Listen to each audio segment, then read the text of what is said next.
जुमे को ओडिशा के बालासोर में 3 ट्रेनों की भयानक टक्कर हो गई। यहां कोरोमंडल एक्सप्रेस ओडिशा के बालासोर में पटरी से उतर गई, जिसके बाद उसके डिब्बे बगल वाली पटरी पर उलट गए। इसी दौरान पीछे से आ रही दूसरी ट्रेन की गिरे हुए डिब्बों से टक्कर हो गई। इस हादसे में तकरीबन 300 से ज्यादा अफरादों के हलाक और 900 से ज्यादा अफरादों की बुरी तरह जख्मी होने की इत्तला है। कोरोमंडल एक्सप्रेस पश्चिम बंगाल में कोलकाता के हावड़ा स्टेशन और तमिलनाडु के चेन्नई के बीच चलती है। टक्कर बालासोर के पास बहनागर रेलवे स्टेशन के पास हुई है। हादसे के दौरान कोरोमंडल एक्सप्रेस में तकरीबन 1297 मुसाफिर और यशवंतपुर एक्सप्रेस में 1039 मुसाफिर सवार थे। हादसे में जख्मी होने वालों को अस्पताल में भर्ती कराया गया है। राहत और इमदाद का काम जारी है। एनडीआरएफ, ओडीआरएएफ और दमकल विभाग की टीम मौके पर मौजूद है। हादसे की जगह पर मौजूद लोगों ने इस रेल हादसे के बारे में अपनी पूरी आपबीती सुनाई। शालीमार से चेन्नई।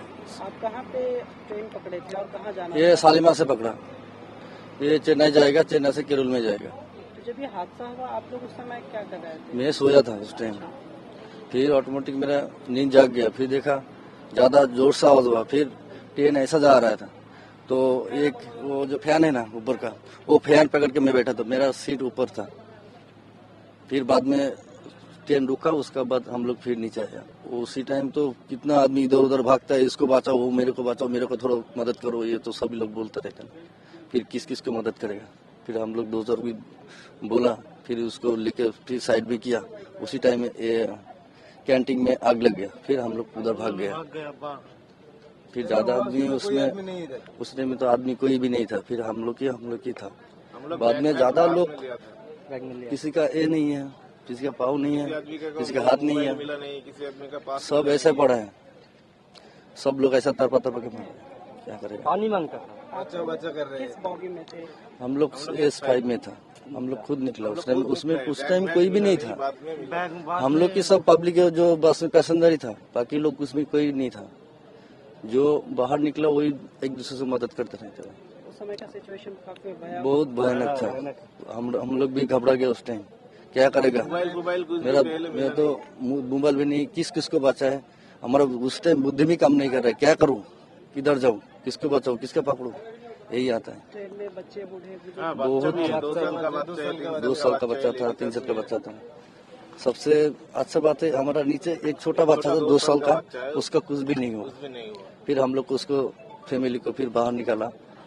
फिर गए वो लोग खुशी से, फिर वो लोग गया होगा घर। आगे के प्लान किसी ने बताया जो इधर कैंप में आओ, फिर उधर जाके हम लोग को सुबह का हम लोग को घर भेजेगा। हम लोग को घर वालों से बातचीत? हाँ, बातचीत हुई है। घर वालों से पूरा बातचीत हुआ है। अभी आप लोग कैसा महसूस कर रहे हैं? अभी तो थोड़ा खुशी नहीं है। अभी तो खुशी का माहौल तो है ही नहीं।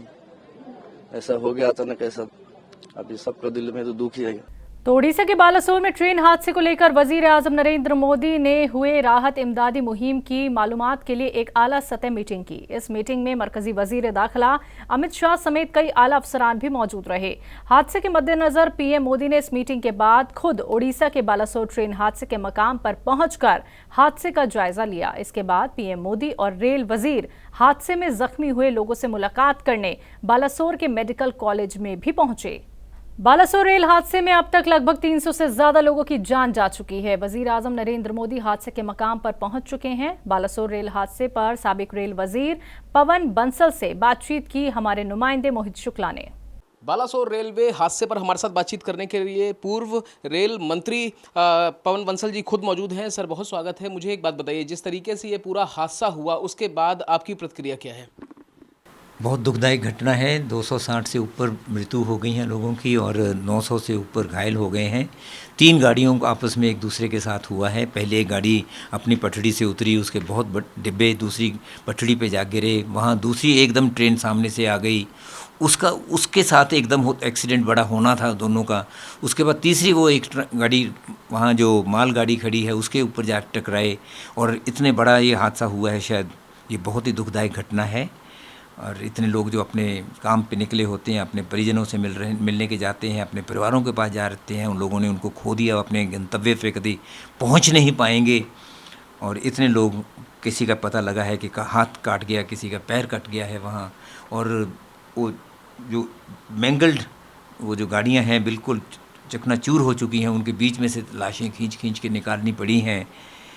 और रेलवेज़ ने, मैं आज के दिन और कुछ नहीं कह सकता, उन्होंने अपनी जो एक कमेटी बनाई है इसकी इंक्वायरी के लिए, हम आशा करते हैं कि उसके जल्दी रिपोर्ट सामने आएगी सब तथ्यों को देख के कि कहाँ क्या हुआ है, क्या किस कारण हुआ है, और मुआवजा अच्छा खासा सभी को कुछ ऐलान हुआ है। मैं उम्मीद करता हूं कि और भी उसके बाद देंगे। सर कुछ टेक्निकल फॉल्ट आपको लग रहा है, क्योंकि कवच का इजाद किया गया था जी? नहीं कह सकता अभी, ये नहीं पता कि कवच, मुझे नहीं पता है कि कवच इस रूट पे था कि नहीं था, अभी सब जगह पे नहीं हुआ।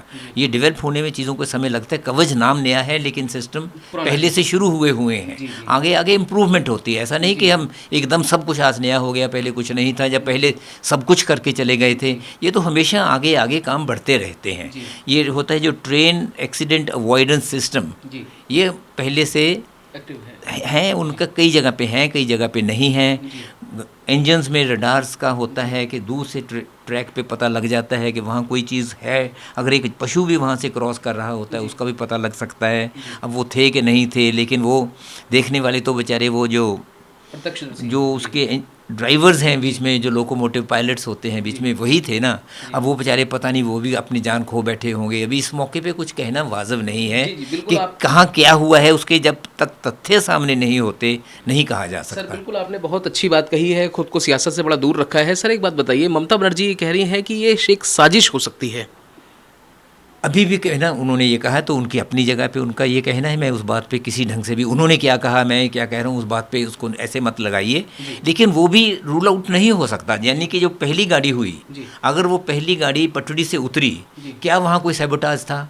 क्या कहाँ एक वो फिश प्लेट होती है वो उतार दी हुई? अभी नहीं, ये तो सब अटकलें हैं ना। मृतक परिवार को कोई संदेश देना चाहे तो? नहीं, अभी उस पर कुछ नहीं कहा जा सकता। वो कहना वाजिब नहीं होगा मेरे पार्ट पे। अगले वाले दिनों में जो पता लगेगा वो ठीक है। लेकिन मैं अपनी तरफ से जो परिवारों के सदस्य खो गए हैं, वो उनकी मृत्यु हो गई, उनको अपनी संवेदना प्रकट करता हूं और कामना करता हूं कि जिन लोगों को जो घायल हुए हैं वो जल्दी से ठीक हों और अपने काम पे लग पाएँ।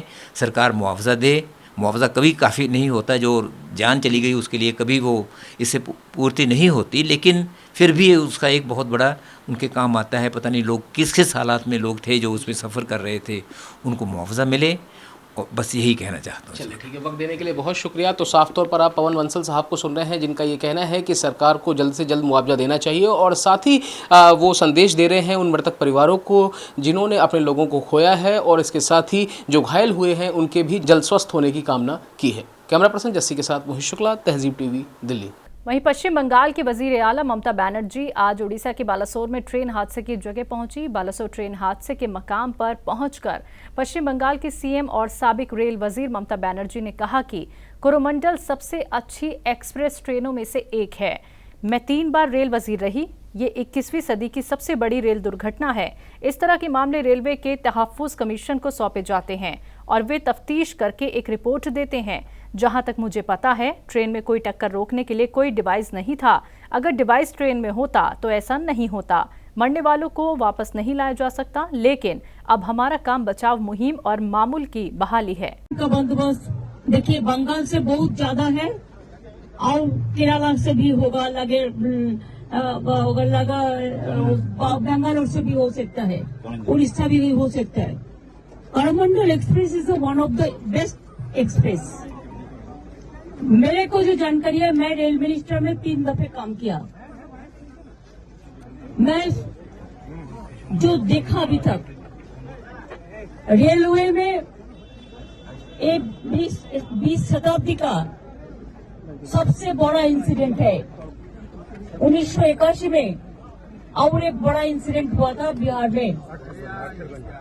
हमारा टाइम में भी माओइस्ट एक इंसिडेंट बनाया था, वो हम सीआईडी को दे दिया, आज तक कुछ फल नहीं मिला। बात यही है कि रेलवे का सेफ्टी कमीशन है। जब रेलवे का ऐसा इंसिडेंट होता है तो रेलवे सेफ्टी कमीशन को दे देता है। वो लोग इन्वेस्टिगेशन करते हैं और इन्वेस्टिगेशन करके रिपोर्ट देते हैं। था मैंने एंटी कोलिशन डिवाइस तैयार किया था। मैं खुद मडगांव में गया था, गोवा में, तब से रेल का इंसिडेंट कम गया था एक्सीडेंट। एकदम वो ऐसा है एंटी कॉल्यूशन डिवाइस कि एक लाइन में 2 ट्रेन आ जाएगा तो उसमें रुक जाएगा। अगर कोई ट्रेन सामने पड़ा है तो रुक जाएगा। अगर कोई कुछ भी हो सकता है, एंटी कॉल्यूशन डिवाइस डाइवर्स हो जाएगा तो उसको अलर्ट करेगा। लेकिन मैं जब रेल मिनिस्टर इधर में है तो मैं यही कहना चाहूंगा, आप देख लीजिए इसमें एंटी कॉल्यूशन डिवाइस नहीं लगाया। जितना तक मेरे का जानकारी है, अगर एंटी कॉल्यूशन डिवाइस लगाता था तो वही इंसिडेंट नहीं होता। अगर जो हो गया है, जिसका प्राण चला गया है, उसको जिंदगी तो नहीं मिलेगा। लेकिन अभी हमारा काम है rescue operation, restoration of the normalcy. जो परिवार मर गया, हर परिवार और को नौकरी दिया था। छत्तीसगढ़ के कांग्रेस दफ्तर राजीव भवन में आज उड़ीसा के बालासोर रेल हादसे में हलाक होने वाले अफरादों को खिराज अकीदत पेश की गई। इस मौके पर मीडिया से बातचीत करते हुए छत्तीसगढ़ के वजीर आला भूपेश बघेल ने कहा कि ये इतिहास का सबसे बड़ा हादसा है। मैं मरने वाले खानदानों को खिराज अकीदत पेश करता हूँ। सीएम भूपेश बघेल ने आगे क्या कुछ कहा, सुनिए। अभी जो उड़ीसा में जो ट्रेन दुर्घटना हुई और 3 ट्रेन एक साथ टकराई और संभवतः देश के इतिहास में इतना बड़ा हादसा पहले कभी नहीं हुआ था, और जिसमें सैकड़ों लोग इससे प्रभावित हुए। 280 से अधिक लोगों की मौतें हो गई, 900 लोग घायल हैं। और मैं मृतक परिवार को श्रद्धांजलि अर्पित करता हूं और जो घायल हैं उसे जल्दी स्वस्थ होने की कामना करता हूं। उड़ीसा के मुख्यमंत्री से मेरी बात हुई और मैंने कहा कि छत्तीसगढ़ सरकार इस दुर्घटना में जो भी सहयोग उड़ीसा गवर्नमेंट को चाहिए हम लोग देने के तैयार हैं। और उन्होंने कहा कि धन्यवाद भी दिया और सहयोग करते के भावना व्यक्त की उससे, और साथ ही आवश्यकता पड़ी तो उन्होंने सहयोग लेने की बात की। बीआरएस नेता के कविता ने तेलंगाना मॉडल पर बयान दिया है। उनका कहना है कि तेलंगाना मॉडल के तहत किसानों को पानी की सौगात दी गई, किसानों को इंश्योरेंस दिया गया। तेलंगाना हिंदुस्तान के लिए एक रोल मॉडल है। के कविता ने और क्या कुछ कहा है, आइए आपको सुनवाते हैं। तेलंगाना मॉडल क्या है बोले तो, पूरा एक नदी को उठा के 80 मीटर्स के हाइट से नदी को उठा के 610 मीटर्स तक उठा के हमारे किसानों के खेतों तक लेके आना, वो तेलंगाना मॉडल है। 65 लाख किसानों को 65,000 करोड़ 5 साल में दिए, वो तेलंगाना मॉडल है। 5 लाख इंश्योरेंस हर एक किसान को दे रहे हैं, वो तेलंगाना का मॉडल है। हर एक खेत को पानी देने का मॉडल, हर एक किसान को अपने आंखों के पलकों के ऊपर रख के संभालने का मॉडल तेलंगाना का मॉडल है। यही मॉडल कल देश भर में चलेगा। झारखंड में 6 जुलाई से 14 जुलाई तक मदरसों में इम्तिहानात इनेकाद किया जाएगा। बस्तानिया से फाजिल तक के इम्तिहानात में तकरीबन 20,000 तलबा व तलबात शामिल होंगे। झारखंड एकेडमिक काउंसिल के चेयरमैन डॉक्टर अनिल कुमार महतो ने तहजीब टीवी से बातचीत में कहा कि रियासत के 21 जिलों में मुनक्किद होने वाले इम्तिहानात की तमाम तैयारियां मुकम्मल हो चुकी हैं। साथ ही उन्होंने ये भी कहा कि आलिम और फाजिल के इम्तिहानात का इनेकाद यूनिवर्सिटी लेवल से होना चाहिए, लेकिन रियासती हुकूमत इस जिम्मेदारी से बच रही है। लगभग 20,000 स्टूडेंट है और हम लोग हर सेंटर को करीब करीब हर जिला में जहाँ जहाँ है 21 जिले जहाँ जहाँ मदरसा है हर जगह सेंटर दिए हैं, और 21 जिला में 21 सेंटर होगा, है ना। और सब कुछ हम रेडी हैं। 6 तारीख से परीक्षा है, हम लोग 6 से पहले सब कुछ सेंटर तक पहुंचा दिया जाएगा थ्रू डीसी, मतलब ट्रेजरी में सामान रहेगा, ट्रेजरी से ले जाएगा। कारण this is the degree of after intermediate, माने ग्रेजुएशन एंड मास्टर डिग्री, आलिम होना पास, आलिम ऑनर्स एंड फाजिल। तो ये सरकार को चाहिए था किसी यूनिवर्सिटी को दे देना। खबर झारखंड से जुड़ी। झारखंड के देही इलाके में वाक़ एक तालीमी इदारा बेहद महज़्ज़ब माहौल में दीनी व दुनियावी तालीम की फरहमी में नुमाया किरदार अदा कर रहा है। इस इदारे में झारखंड के अलावा दीगर रियासतों के तलबा व तलबात अपनी तालीमी तिश्नगी पूरी कर रहे हैं। पेश है खास रिपोर्ट। झारखंड के दारुल हुकूमत रांची से तकरीबन 25 किलोमीटर दूर इटकी नामी देही इलाके में वाक़ Fatima girls and boys academy मुस्लिम तलबा व तलबात को बेहतर तालीम देने के लिए जाना जाता है। इदारे की तरफ से फराहम करदा सहूलियात से तलबा व तालबात बेहद खुश हैं और मुस्तकबिल में खातिर ख्वाह कामयाबी की उम्मीद का इजहार करते हैं।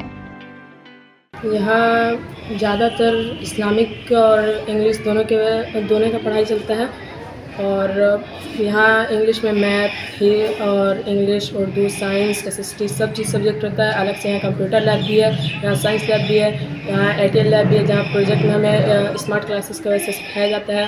My name is Shama Abdullah. I study in class 10. I feel too much better here, and there are many facilities which are very luxurious, and we find here two types education, Islamic and modern. So we feel too much better here, and I want to be a doctor. मेरा नाम आयशा मुस्तकीम है और हम जामताड़ा के रहने वाले हैं और मेरे अब्बू गैरेज में काम करते हैं और हम साथ में हिफ्ज़ भी करते हैं और क्लास 8 में भी पढ़ते हैं। मेरे अब्बू यहाँ पे हमको अच्छी तरबियत देने के लिए भेजे हैं और दीनी और दुनियावी तालीम दोनों हासिल करने के लिए भेजे हैं। क्लास में एडमिशन हुआ और मैं हिफ्ज़ क्लास चल रही हूँ और यहीं हिफ्ज़ शुरुआत की और यहीं मुकम्मल। अभी मैं हाफिज़ा हूँ और इस साल तरावी पढ़ाई थी और अभी 9th क्लास में हूँ और मेरी ख्वाहिश है कि मैं डॉक्टर बनूँ। इदारे के डायरेक्टर नसीम अनवर नदवी का कहना है कि इस अकेडमी की शुरुआत महज 17 तलबात से साल 1978 में की गई थी और बेहद कम फीस में तलबा और तालबात को हिफ्ज के अलावा दीनी व दुनियावी तालीम से आरास्ता करने की कोशिश की जा रही है। उन्होंने कहा कि एक जज्बे के तहत मुआशरे के बच्चों को तालीम से आरास्ता करना उनका अवलीन मकसद है। ये इदारा इल्म नाफे का एक सेंटर बनाया गया जहाँ पर लोगों के दीन संवरता हो और आखिरत भी संवरती हो। गोया के इल्म नाफे का सेंटर बना करके लोगों को इस्लामिक एतबार से उनको दीनदार जहाँ बनाना मेरा मकसद है, वहीं पर उनकी मईशत को बेहतर करने की हर मुमकिन कोशिश की जाती है। इस्लामी माहौल में इल्म व हुनर सिखाना हमारा नस्बुल आइन है।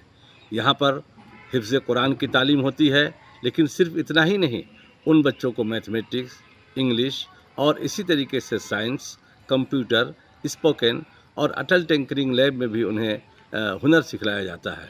दिगर बच्चों को भी जहाँ पर उनको मैट्रिक कराया जा रहा है, वहीं पर उनको मजबूती के साथ आलिमियत भी कराई जा रही है।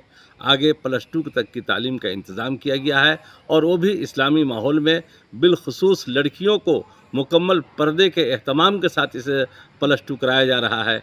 अक्सर बच्चियाँ मेडिकल करने के लिए नीट की तैयारी करती हैं और बहुत सारे बच्चे हैं जो JEE की तैयारी करते हैं।